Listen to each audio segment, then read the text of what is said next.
Cette émission vous est présentée par Vous Financer, la référence des courtiers en crédit.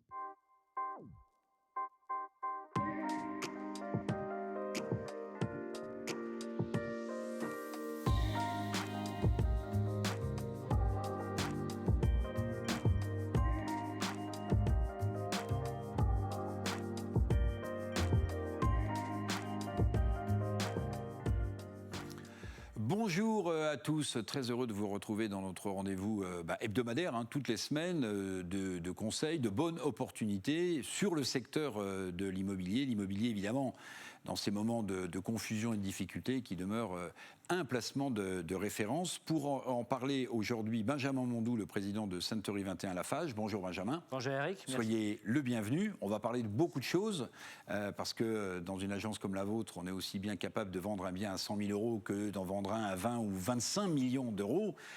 Et on parlera aussi non seulement de renégociation de crédit, mais aussi de l'immobilier de luxe, et on verra comment cet immobilier de luxe a passé ou pas bien passé ces périodes de confinement. Benjamin, peut-être une première question, vous l'avez évidemment noté, le Premier ministre Jean Castex, c'était jeudi dernier, parmi toutes les annonces qu'il a faites, il en a fait une qui va directement vous intéresser, c'est celle de pouvoir de nouveau faire visiter aux acquéreurs ou aux loueurs les biens immobiliers. J'imagine que vous avez poussé un ouf de soulagement. Ça c'est sûr, ça a été une belle nouvelle pour nous, donc ça a été une annonce vendredi. Dès ce week-end, on a repris nos visites physiques. Alors bien sûr, il est important de dire qu'on continue de faire des visites virtuelles et nos premières visites se font en virtuel. Parce que nous aussi, on a une responsabilité vis-à-vis de ce virus et donc on est solidaire avec les autres commerçants et donc à nous aussi de faire très attention à ça. Donc première visite virtuelle et ensuite des visites physiques. Et donc dès ce week-end, on a fait, je crois au niveau de mon groupe, plus de 30 visites. Et on a sorti 3 offres, donc on est très contents. Alors, voilà. Responsabilité sanitaire, évidemment, de faire des visites virtuelles, mais aussi quand on a le portefeuille de clients que vous avez, Benjamin Mondou, on a aussi des investisseurs étrangers qui, dans un premier temps, ont envie de voir avant de se déplacer. Très important. Donc aujourd'hui, tous nos biens sont en visite virtuelle sur tous nos sites. Et en effet, tous nos clients étrangers, aujourd'hui, qui ne peuvent pas se déplacer, font des visites virtuelles, mais on arrive à faire des ventes en visio sur des investisseurs uniquement, pas sur de la résidence secondaire ou de la résidence principale bien sûr, mais sur des investisseurs, on a fait des ventes à distance. Ça veut dire aussi que vous avez digitalisé votre modèle et votre façon de travailler pendant cette période du confinement. Vous avez été obligé de vous adapter parce que le business ne s'est pas arrêté, lui. Alors, très sincèrement, cette mutation, on l'a fait bien avant le confinement. C'est-à-dire qu'on a continué à travailler là-dessus, mais la digitalisation dans l'immobilier, ça existe depuis au moins une dizaine d'années. Mais elle s'est accélérée pendant le confinement ? Bien sûr, notamment avec le FaceTime, le WhatsApp, etc. Mais tous nos biens sont depuis des années en vidéo ou en visite virtuelle. Ouais. Alors, je parlais d'investisseurs étrangers, mais aussi de riches Français, parce qu'évidemment, dans une région comme la nôtre, les biens exceptionnels sont nombreux. La Côte d'Azur, au sens large, est extrêmement recherchée. Je vous propose de regarder ce sujet de Stéphanie Mossman. On est dans l'immobilier de luxe, qui fait à la fois rêver, mais qui n'est pas virtuel, puisqu'il y a nombre de biens qui sont en vente en ce moment. Ça se passe à Villefranche, pas très loin de Nice, dans ce petit paradis, où d'ailleurs la villa sans doute la plus chère du monde est installée à Villefranche-sur-Mer. On regarde ce sujet de Stéphanie Mossman et on en parle tout de suite après. C'est une belle villa avec jardin et piscine dans un quartier calme dominant la rade de Villefranche-sur-Mer. Une villa contemporaine de 340 mètres carrés sur 3 niveaux, composée de 5 chambres et 5 salles de bain. Un bien rénové avec des prestations haut de gamme, bientôt proposées à la vente. Nous arrivons sur un magnifique séjour avec son salon, séjour, sa salle à manger. Vous avez une très très belle hauteur sous plafond, un ascenseur qui dessert les 3 niveaux et une vue époustouflante sur la rade de Villefranche et le Cap Ferrat, idéalement situé entre la basse et la moyenne corniche, au calme absolu. Un bien qui s'affiche à 5 950 000 euros. Sur la Côte d'Azur, l'immobilier de luxe tire son épingle du jeu face à la crise sanitaire. Freiné le temps du confinement, le marché haut de gamme a rapidement enregistré un net rebond à partir du 11 mai. Nous avons eu des Anglais notamment, des Suisses, des Scandinaves et puis une forte demande d'une clientèle américaine où nous avons mis donc des nouveaux moyens pour travailler, c'est-à-dire les visites virtuelles qui ont abouti à des belles ventes. Donc nous avons fait un chiffre de plus de 15% sur cette année 2020. Résultat, le prix au mètre carré reste stable.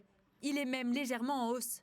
Et en plus des millionnaires étrangers, les Français, eux aussi, ont investi dans ces biens immobiliers. Nous avons eu une forte demande après le confinement de biens avec des extérieurs, avec une vue mer et en même temps, je pense, un marché refuge. L'immobilier de luxe échappe donc pour l'instant à la crise, d'autant qu'il joue en cette période le rôle de valeur refuge. Voilà, Benjamin Mondou, un exemple. Alors cette villa n'est pas encore tout à fait sur le marché, mais rêver autour de biens exceptionnels comme celui-ci, ça fait partie aussi, j'allais dire, du fantasme immobilier en général. Bien sûr, bien sûr. On a la chance ici d'avoir, comme vous l'avez dit, une très belle région et de faire un peu rêver les gens. Et donc on a des maisons comme celle-ci. Pour vous donner une idée, après le confinement, on a vendu une dizaine de maisons à Villefranche, Beaulieu, Saint-Jean, de plus de 5 millions d'euros. Donc, malgré la crise et malgré le confinement, il y a une vraie demande qui est là. Alors, parce que cette émission est aussi une émission de conseils et de recul, il y a un sujet évidemment incontournable, c'est celui de l'IFI, cette partie de l'impôt sur la fortune qui ne taxe plus le capital, mais qui taxe l'immobilier. Quand on est un investisseur étranger, Benjamin Mondou, est-ce qu'on est assujetti à la même pression fiscale en termes d'IFI que quand on est un acheteur français? Et oui, malheureusement, oui. Beaucoup de clients étrangers pensent échapper à cette taxe qui est donc l'IFI, l'impôt sur la fortune.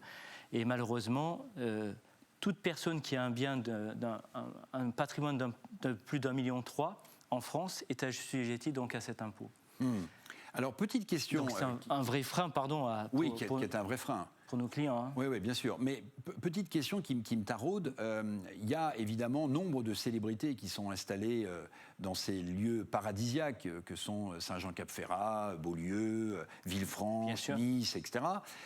Est-ce que le fait que cette villa que je veux acheter a été la propriété d'un personnage très célèbre, je pense par exemple à Sean Connery, est-ce que c'est un petit peu un plus au niveau du prix? Bien entendu. Bien entendu. Il y a des gens qui veulent s'acheter la maison de Sean Connery ou qui veulent s'acheter la maison d'Alain Delon ou de Romy Schneider à Aise, je crois. Pour l'avoir vendue, celle de Sean Connery, l'acquéreur, bien sûr, ça l'a fait fantasmer. Il a tout de suite acheté une des voitures qu'avait James Bond avec la maison. Voilà. Alors, je voudrais qu'on parle maintenant de renégociation de prêts.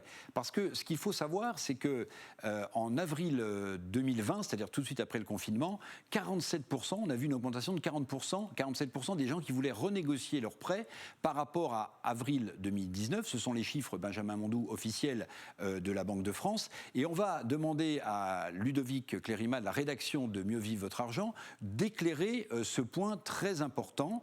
Ludovic, vous êtes avec nous en direct. Pourquoi est-ce qu'il est intéressant de renégocier ce prêt? Et mes chiffres sont exacts. Il y a une envolée de la demande de renégociation de prêt. Alors tout à fait, on a constaté une envolée de cette demande durant le premier confinement. Tout d'abord, il faut déjà savoir sous quelles conditions on peut renégocier aujourd'hui son prêt immobilier.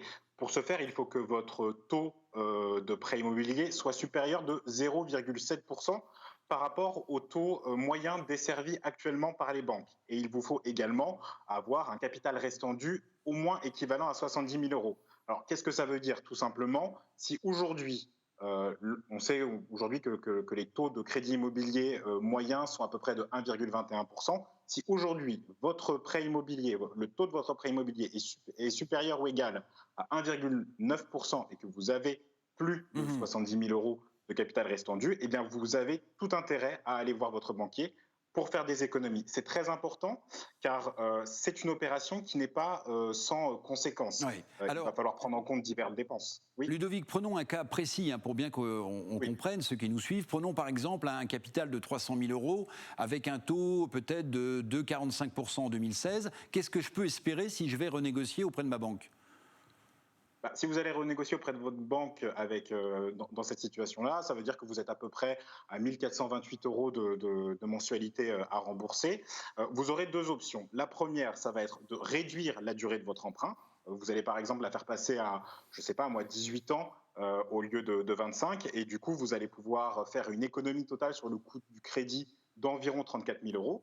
Ou alors, vous allez pouvoir faire reculer le montant de votre mensualité, la faire passer par exemple, je ne sais pas, 1428 à 1300 €, et vous ferez tout de même une économie sur le coût total de votre prêt d'environ 24 000 €. Alors on sait, on l'aborde souvent cette question dans Azurimo, on sait que les banques ont extrêmement resserré le crédit, donc ça veut dire que c'est peut-être compliqué quand même d'aller taper à la porte de son banquier pour essayer de renégocier, parce que les banques ne sont pas très enclines en ce moment à faire du crédit immobilier. Tout va dépendre de votre profil. Si vous avez un beau patrimoine, des revenus stables et que vous n'avez pas été victime de la crise sanitaire, a priori, il ne devrait pas y avoir de problème pour renégocier votre prêt immobilier, même si en fin d'année, les banques mettent toujours un peu plus de temps à traiter ces dossiers. Par contre, si vous avez connu une période de chômage partiel, voire si vous l'êtes encore, ou que vous travaillez dans un secteur en crise comme la restauration, le tourisme ou l'événementiel, là, ça risque d'être compliqué. La seule solution, c'est de vous reposer sur votre conjoint, à condition bien entendu que ce dernier ait des revenus supérieurs aux vôtres et qu'il ne soit pas impacté par la crise. Merci beaucoup Ludovic Lérima de mieux vivre votre argent. Benjamin Mondou, ça c'est une question importante en ce moment. Les crédits, c'est pas facile.